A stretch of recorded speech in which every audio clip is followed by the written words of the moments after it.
8 March એટલે વિશ્વ આંતરરાષ્ટ્રીય મહિલા દિવસ અને આ દિવસ મહિલાઓના સન્માનનો દિવસ છે। ત્યારે આપણે વાત કરીએ ભાવનગરના એવા ડોક્ટર રક્ષાબેન દવેની કે જેને કવિ સુંદરમયે આધુનિક મીરાનું ઉપનામ આપ્યું છે અને જેમણે બાળ વાર્તાઓ અને સામાજિક જીવનના પગલે પુસ્તકોનું નિર્માણ કર્યું છે।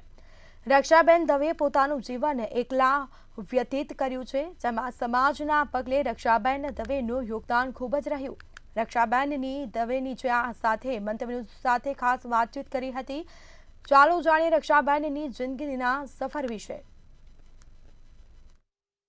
8 માર્ચે વિશ્વ મહિલા દિવસની ઉજવણી કરવામાં આવી રહી છે। વિશ્વ મહિલા દિવસ એટલે કે મહિલાઓનું સન્માન અને મહિલાઓને માટેનો આ દિવસ ઉજવાઈ રહ્યો છે।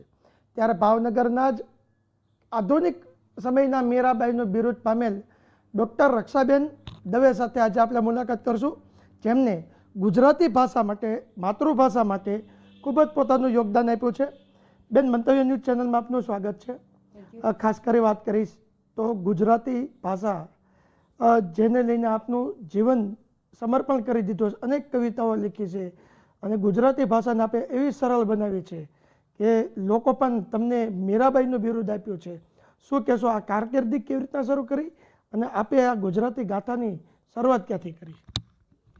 મને એવું લાગવા માંડ્યું, માર પકડાવશે, કે માણસો છે ને ગુજરાતી ખોટું બોલે છે, એમ સમજે છે કે આપણી ભાષા છે ને એટલે બગાડા વાંધો નહીં।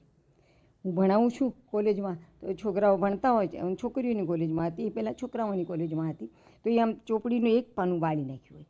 હું એને કહું, શું કામ વાળ્યું? તો કે બેન યાદ રહે ને, આ અમારે કામનું છે, બુકમાર્ક જેવું। મેં કીધું, પણ શું કામ વાળ્યું તમે? ચોપડી બગાડી? બેન અમારી ચોપડી છે એટલે અમારી હોય ને બગાડી શકીએ।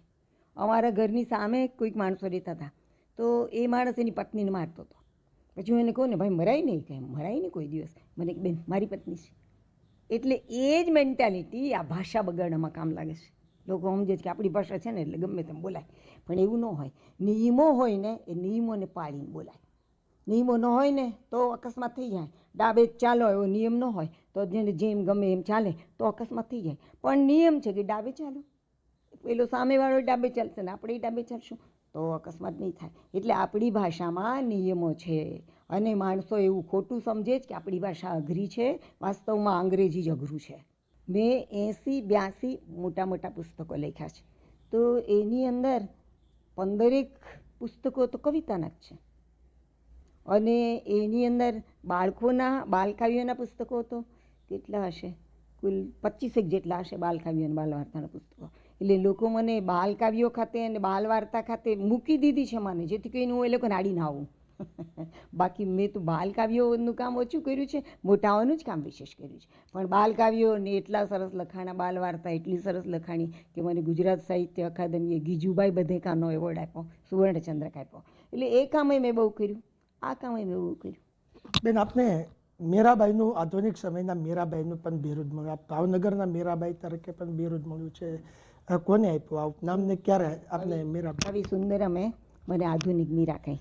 મારું સૌથી પહેલું કાવ્ય પુસ્તક હતું સૂરજમુખી, અને એમાં પાર વિનાના ભક્તિપદો હતા, પુષ્કળ ભક્તિપદો હતા। એ ભક્તિપદો વાંચીને સુંદરમને લાગ્યું કે આ બેન તો મીરાબાઈ જેવા છે।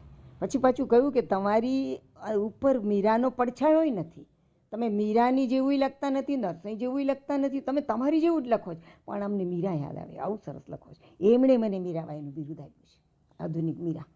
સુંદરમ જેવડો મોટો કવિ એવું બોલે તો પછી બીજા બધાએ સ્વીકારવું જ રહ્યું। જી ચોક્કસ છે। તો આપણે આજે જે મળ્યા તે ડૉક્ટર રક્ષાબેન દવે, જેમને ખૂબ જ સરસ ગુજરાતી સાહિત્યને પોતાનું યોગદાન આપ્યું છે, અનેક કવિતા અનેક કાવ્ય લખ્યા છે, સાથે જ ગુજરાતી ભાષાને સ્પષ્ટ અને ગુજરાતી ભાષાને કેવી રીતના બોલી શકાય અને ગુજરાતી ભાષા કેટલી સરળ છે તે પણ તેમને વાત કરી। મહિલા દિવસની જ્યારે ઉજવણી કરવામાં આવી રહી છે ત્યારે જે રીતના રક્ષાબેને પણ પોતાનું જે જીવન છે સમાજને ગુજરાતી ભાષા માટે યોગદાન સમર્પિત કર્યું છે, એ પણ ખૂબ જ સરસ। અને ભાવનગરના કહી શકાય કે રક્ષાબેનને મીરાબાઈનું પણ બિરુદ મળવા પામ્યું છે। હિરેન ચૌહાણ, મંતવ્ય ન્યૂઝ, ભાવનગર।